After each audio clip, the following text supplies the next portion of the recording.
Me quero começar a felicitar o povo de Rincón, que é a reapertura de hulp bestuurskantoor naar Rincón. Meneer deputado visa também que o dia me a da me poner assim que dia me a começar como que se hebben, mas bem que dando par de biar e alguma conversação e spreekuur e me a mira estado que edifício que estava dentro e me a se pedindo me receba bairro de Rincón. Nós tivemos conversação e spreekuur em tipo de ambiente assim aqui me a pedir para nossa direito esse resultado tá visto a ver, me queria ver agora você não entra, você mira como bonita é o lugar que é um caminho da corrente, assim, não bom venir maneira nós está como governo, o caminho está abrir, o interpueblo, também um rincão, tá mais que bom venir para visitar-nos e trazer na inquietude, caminho nos pode ajudar, de caminho por. Então, como que me está super orgulhoso também, me está contente de nosso departamento, que está duro, nosso departamento de facilidade, que está duro para poner edifício para o que está, também nós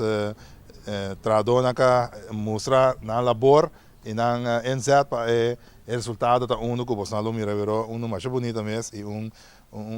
hulp bestuurskantoor trove prático e mais bonita maneira se tá mi maneira deputado visa mi também sigue como spreekuur na hora contra de maneira mencionada em imprensa